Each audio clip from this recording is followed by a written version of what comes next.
We've been looking at some successful early childhood education facilities, and there are many in Northeast Ohio. And we've been considering evidence that a child is capable of learning a lot more at a much earlier age than we were aware of just a few years ago. In fact, we now know that excellent childcare can reveal and fix problems that even toddlers can develop.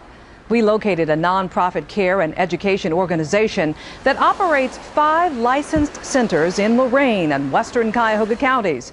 Collectively, they're called Horizon Activities Centers. They are located in diverse areas in Lorain and Cuyahoga County. They primarily serve working families with low to moderate incomes. All right. They perform wonderful work with their children. See him? See him now? They stabilize neighborhoods and they change lives. The different centers are basically where they need to be. They need to be in the communities that they serve. Over the years, we've developed various centers in various locations. And really, people really like to have their child care centers where they live. It really creates more of a sense of community. Horizon Activity Centers have been situated in locations no self-respecting for-profit would consider. Lorain, Ohio has been hit with closing plants, high unemployment, and a number of other economic blows. But in spite of that, the city keeps trying, and with help from people like David Smith, they just might make it. We're right in central Lorain, and we're in the worst census tract economically of the whole Lorain County with that site because there's a great need there. We have a very diverse culture here. There's a great mix of different children in this area. They enroll children from that specific area. So that's why we have more than one in the same town. And so that each of the horizons are unique and that they do reflect their neighborhood.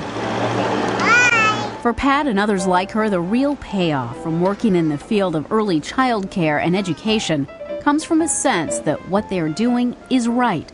The pay is low, but the rewards are high. Today they went on a field trip, and they do that quite often.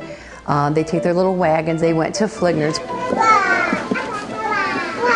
just to have the children who are 18 months to 35 months have a little outing for the day, and they'll go down and visit. And we get there, and there's a lot of different ethnic backgrounds, and they get great joy out of being able to talk to the teachers and the children, and they wave at them, and it's a good social development for their children. Gotta go pay for them now.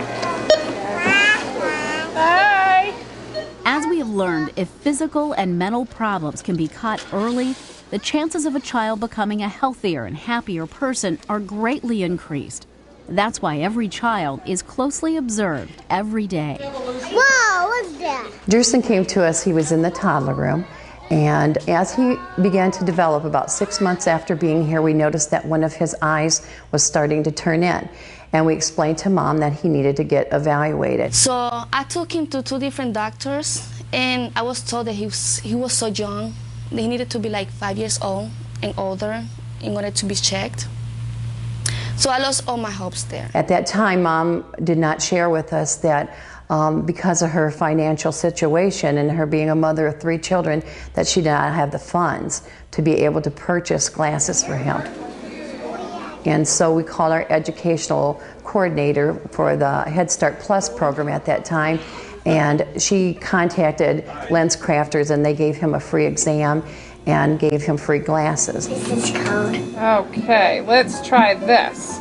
There you go. Great. How do you like that? Better. Very nice. You're very handsome. His teacher told me he's very smart. His mathematics is really high, higher than the other kids. So getting glasses actually help him get stronger. We're in the steel mill. Nobody would ever thought we'd have a daycare center. It's not really a residential area.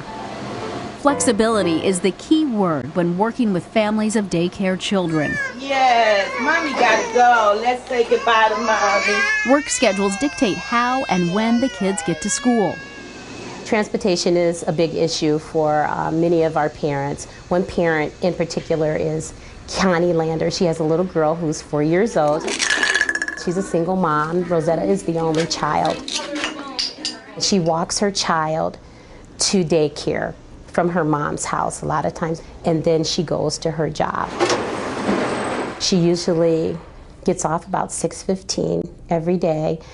We stay open a little longer to give her time to pick her daughter back up. She was shy before when she was in the other daycare facilities, and she wouldn't do nothing, and I would have to like go and get her, leave work, go and get her every single day, and I almost got fired from work. I can remember the first day that Rosetta came to Southside Horizon. Her mother was looking for child care. She says Rosetta has been kicked out of other daycares, other preschool programs. And she came to us when she was 3 years old. When she came into the classroom, she was very active. You couldn't get Rosetta to sit down to eat a cracker, let alone to listen to stories or write her name. All the other children were ahead of Rosetta at that time.